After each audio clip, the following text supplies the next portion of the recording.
On the news, illegal annexation of Nigerian maritime territories gets attention of the Senate.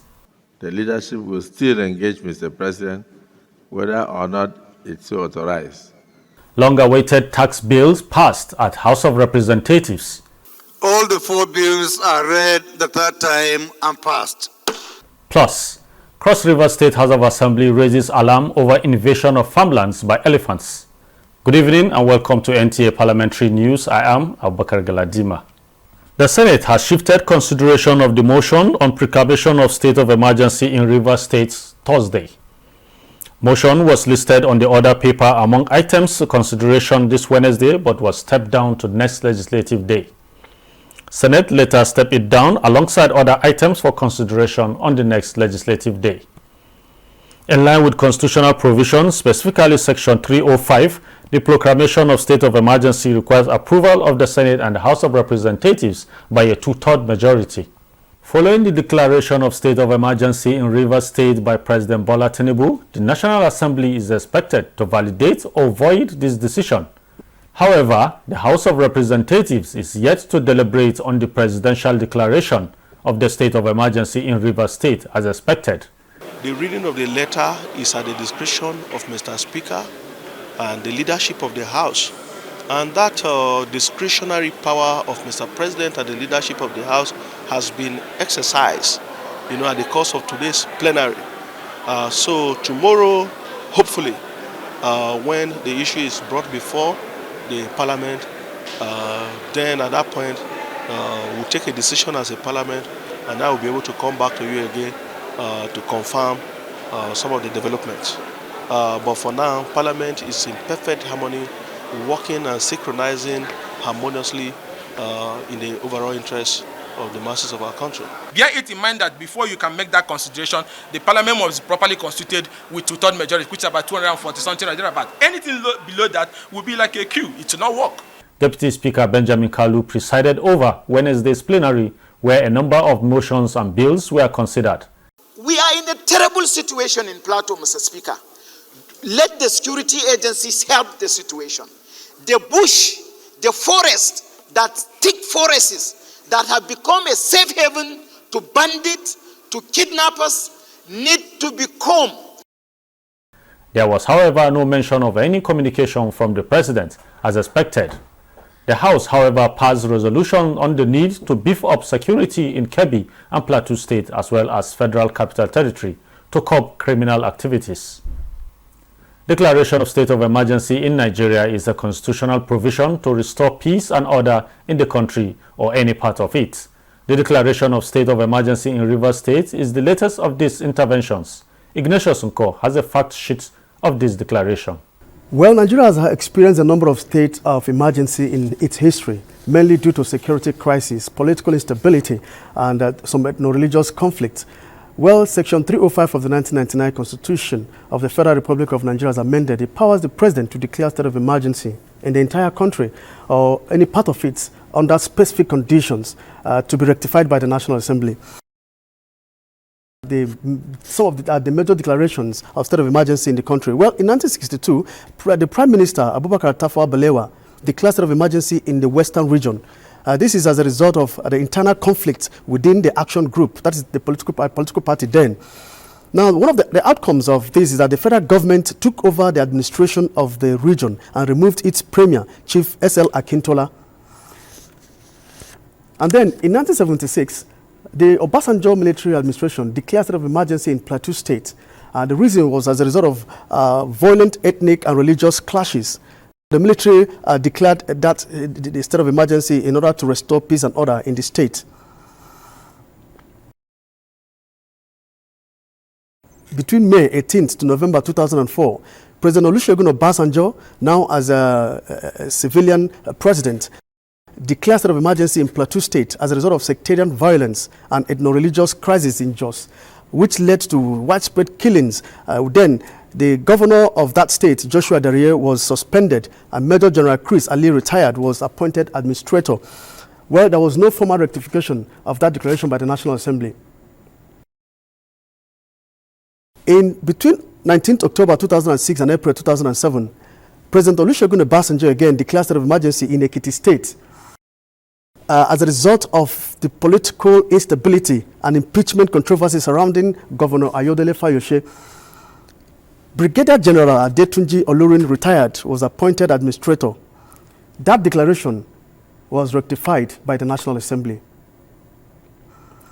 And then, between 2013 and 2014, in Adamawa, Borno, and Yobe states, President Goodluck Jonathan declared state of emergency in these states as a result of the increased activities and escalation of Boko Haram insurgency in that area. Well, that saw the increased military presence and operations, but as the insurgency proceeded within that period, but the elected officials were not removed or suspended. Now, that declaration was approved by the National Assembly. On the 18th of March, 2025, President Bola Ahmed Tinubu declared state of emergency in Rivers State as a result of political crisis between Governors Similayat Fubara and the State Assembly. Well, that led to the suspension of the Governor and State Assembly members. Vice Admiral Ibok Ete Ibas was appointed as sole administrator. The President had communicated to the National Assembly to that effect. Senate has set up an ad hoc committee to investigate alleged annexation of Nigerian maritime territories and Mangrove Island by Cameroon. The annexed territories comprises fishing routes and islands that host approximately more than 2,500 oil wells. National Assembly correspondent Lami Ali reports. The mangrove islands and waters situated at the geographical location called a Fiat Inbo local government area of Akwa Ibom State, marking the terminal end of the Gulf of Guinea down seaward to the Atlantic Ocean coast, is currently under the administrative control of the Republic of Cameroon illegally. While debating the motion from Senator Ania Kanbasi, lawmakers said the annexation of Nigerian territories by neighboring Cameroon is contrary to the judgments of the International Court of Justice, Anglo and German treaties, and the Nigerian Constitution. We all remember the Bakassi Peninsula ICJ judgment, which came up sometime in 2002. Up till now, the Cameroon gendarmes are still molesting our people and defiling our women. The indigents have been running helter-skelter so many times to the National Assembly. Nobody has done anything to even attempt to show this peninsula and its indigents that they are Nigerians. And when you violate this, a lot of issues even beyond oil comes up. Pollution, environmental disaster, right to fishing, and all embedded in this. It is not ambiguous that the Mangrove Island is part of Nigeria. Therefore, I believe that what we should be doing is how to enforce the judgment. The relevant agencies of government and the Ministry of Justice should move into action to find out the truth about this matter. The leadership will still engage Mr. President whether or not it's so authorized. But Mr. President should also take the diplomatic route of engaging with his counterparts in Cameroon with a view to saving our maritime territories and our oil wells. Senate has passed for second reading a bill that mandates social media platforms and bloggers to establish physical and verifiable offices in Nigeria.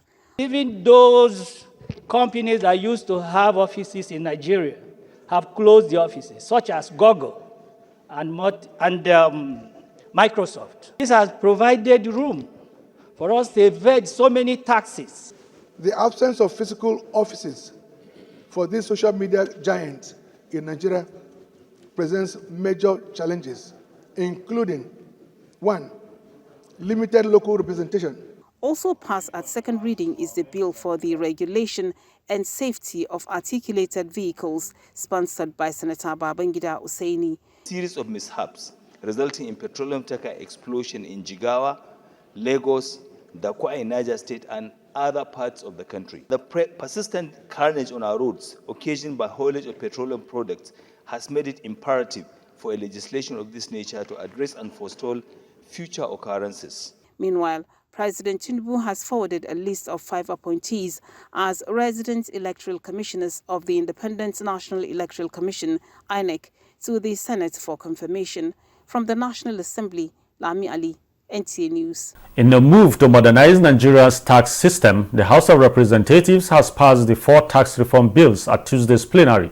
The bills aim at revolutionizing tax administration, which is set for a major overhaul in the country. National Assembly correspondent Mitare Ikpen reports. More than 5 months after their introduction by the executive, the 4 tax reform bills reached the finish line of third reading in the House of Representatives. Bill for an act to repeal certain acts on taxation and consolidate the legal frameworks relating to taxation and enact the Nigeria Tax Act to provide for taxation of income, transactions and instruments and for related matters. Third reading. All the 4 bills are read the third time and passed. The bills, with major inputs from Nigerians, seek to repeal the Federal Inland Revenue Service Establishment Act 2007 and establish the Nigeria Revenue Service, the Joint Revenue Board, and the Tax Appeal Tribunal for speedy resolution of tax disputes. They will also repeal a long list of archaic tax laws towards more efficient tax administration in Nigeria. This will be after expected passage of the bills in the Senate, preparatory to submission for presidential assent. 5 other bills passed at Tuesday's plenary, including Bill for an Act to amend the National Office for Technology Acquisition and Promotion (NOTAP) Act. Several bills also scaled second reading.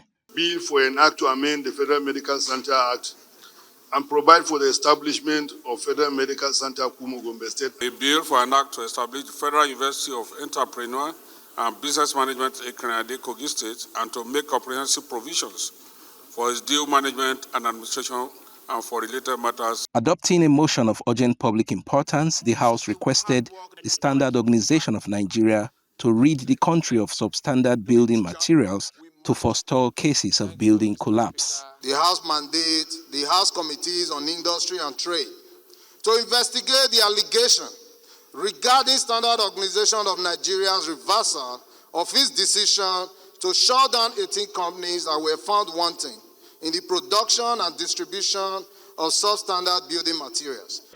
From the National Assembly, Mitaire Ikben, NTA News.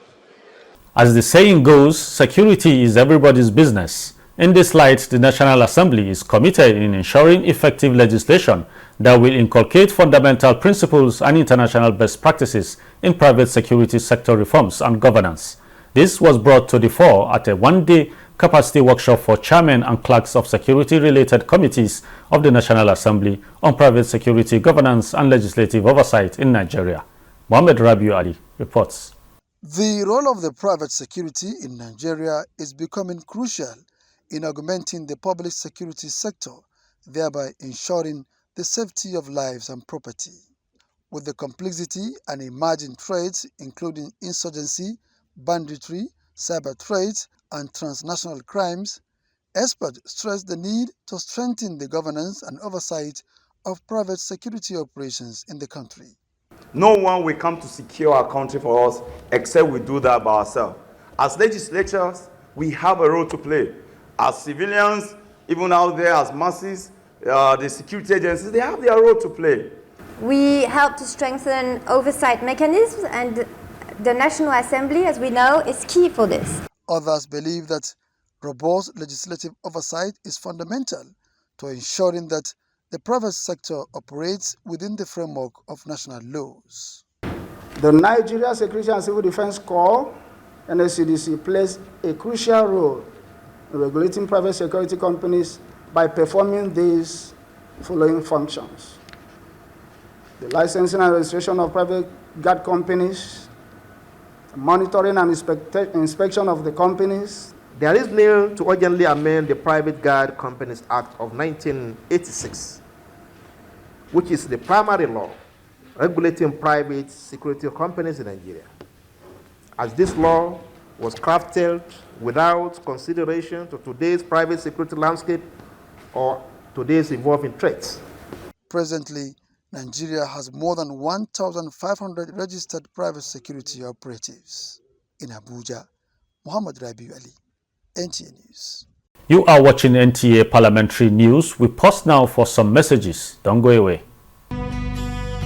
Are you looking for a short channel to make your business, goods and services go viral? Look no further, as NTA Parliament is your sure channel. Take advantage of our wider reach and advertise your products and services on NTA Parliament DSTV channel 370, GoTV channel 126, StarTimes channel 306, and Free TV channel 706. For more inquiries, contact the Marketing Department, NTA Parliament, NTA Headquarters Area 11 Garki Abuja, or call these numbers 080-383-40464 or 080-770-78055. NTA Parliament, strengthening Nigeria's democracy. Welcome back.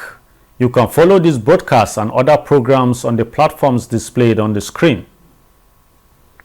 To enhance wildlife protection, maintain ecological balance while curtailing deforestation, there is the need for conservatives to beef up monitoring operations at the Cross River National Park to prevent invasion of adjoining communities by wild animals.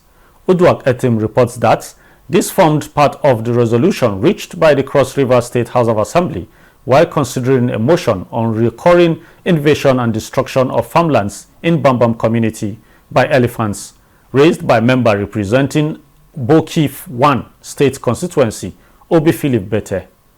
The creation of National Park is a strategy for the preservation of wildlife and maintaining of ecosystem. Inasmuch as the survival of animal population is necessary, human lives are most important. As the Cross River State House of Assembly called on the National Park, the Wildlife Conservation Society, forest-related NGOs, and other relevant agencies to take proactive steps in preventing further encroachment of farmlands in Bamba village by elephants, following a motion brought before the House by member representing Boki 1 state constituency. The elephants, in their numbers, almost invaded the village. That is why I brought up this motion, calling on SEMA and other relevant agencies to provide palliative for these suffering people of Bamba. Other members of the 10th Assembly gave their contributions. The farmland of our people need to be protected.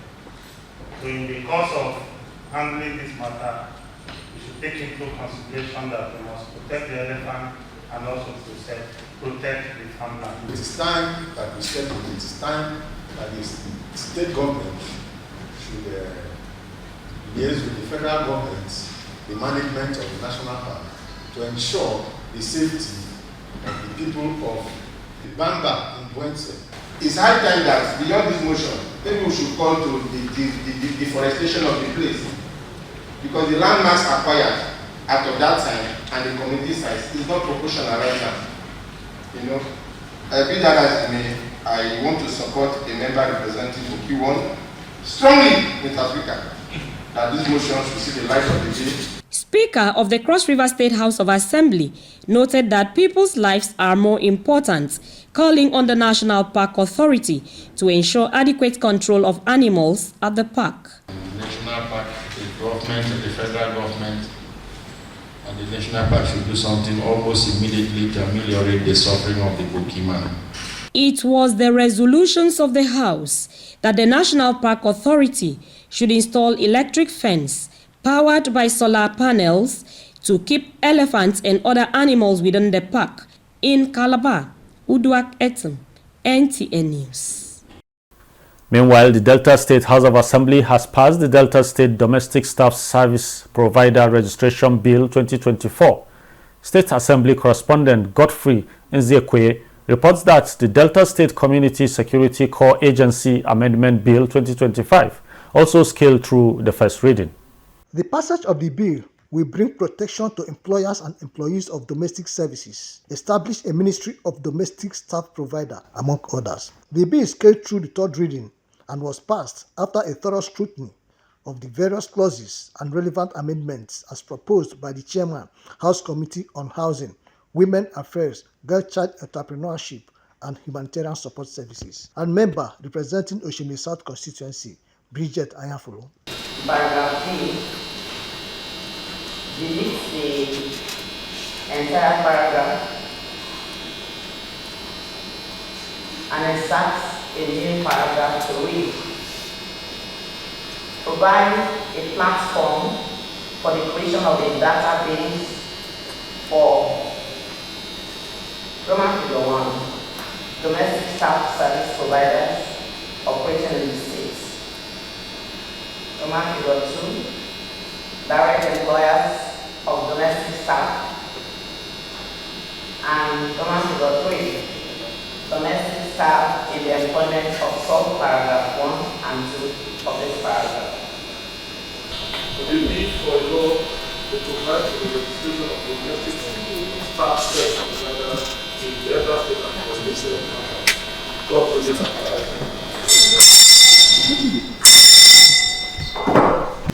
This bill promises to bring order and inclusion to the domestic staff service sector, ensuring protection of both employers and employees. The establishment of a registry of domestic staff service providers is a crucial step towards preventing criminal activities and ensuring the well-being of themselves. Dear colleagues, let me thank you for your commitment and for your exemplary service, and God bless you all. Earlier, a bill for a law to amend the Delta State Community Security Corps Agency Law 2020 to enhance the agency's effectiveness, accountability, and community policing passed through the first reading after notice of presentation by member representing Anyocha South constituency, Chief Isaac Anwuzia. I move that a bill for a law to amend the Delta State Community Security Corps Agency Law 2020 to enhance the agency's effectiveness, accountability, and community policing in Delta State and for related matters be now read the first time. Delta State Community Security Corps Agency Amendment Bill 2025, House Bill number 34, first reading. The House adjourned plenary to Wednesday, March 19, 2025. In Asaba, Godfrey Nzekwe, NTA News. The Ogun State House of Assembly has expressed gratitude to the federal government for adopting Tai Solarin University of Education, Ijagun, as one of the federal universities in the country. The lawmakers also passed the Principal General Establishment Law 2024 to formally institutionalize the appointment of principals generals across 4 divisions of the states with clearly defined functions and responsibilities. Speaking under personal explanation during the plenary, Mr. Lukman Adeleye, representing Odo-Ogbolu constituency, commended President Bola Tinubu for approving the takeover of the first University of Education in Nigeria, saying that it was a great honor elevating the school to a bigger status. The Speaker, Oludaisi Elemide, also lauded the President for the kind gesture, noting that the elevation of the institution will bring more development to the school, state, and the nation. The entire people of Ijebu, and in particular the Ogun State constituency, erupted in happiness as a result of the taking over of our citadel of learning, National University of Education, by the federal government. I appreciate the governor, I appreciate the president, I also appreciate the senator representing Ogun East Senatorial District. We give it to the president and we give it to the governor and the senator and all that worked that were influential to this giant strike. The passage of the Principal General's Establishment Bill 2024 followed the presentation of the report of the House Committee on Education by the chairman of the committee, Yusuf Amosun, who thereafter moved for its adoption, seconded and supported by the lawmakers through a unanimous voice vote. The bill, read and adopted clause by clause before the Committee of the whole House, was thereafter passed after the third reading. To establish the office of Principal General in the state and related matter, third reading. 24 Principal General Establishment Law 2024 is sent to His Excellency Prince Dapò Abiodun C.O.N., Governor of Ogun State, for his assent. We are grateful to God Almighty, we are grateful to them, because this one will enhance teaching profession very well. It will motivate teachers to do more, to teach very well, and to increase our HEP, higher education proficiency. Lawmakers representing Ijebu North East constituency, Oluseun Adesanya, Abeokuta North, Babatunde Tella, and Ijebu North 2 constituency, Odunuga Segun Kaka, drew the attention of the State Ministry of Works to some road infrastructure in their constituencies, which needs urgent attention. The Speaker, Oludaisi Elemide, thereafter received an audience Ewa Àṣà Cultural Heritage led by the founder Ademidun Fagbero, seeking the protection of the rich cultural heritage of the Yoruba people from going into extinction, and members of the Southwest Youth Parliament led by the Speaker Temidope Joseph, where issues bordering on youth empowerment and areas of collaboration for the development of the region took center stage. In Abeokuta, Yemidalemo, NTA News. That is the size of our bulletin at this time. I am Abubakar Galadima. Thank you for your time and do have a good evening.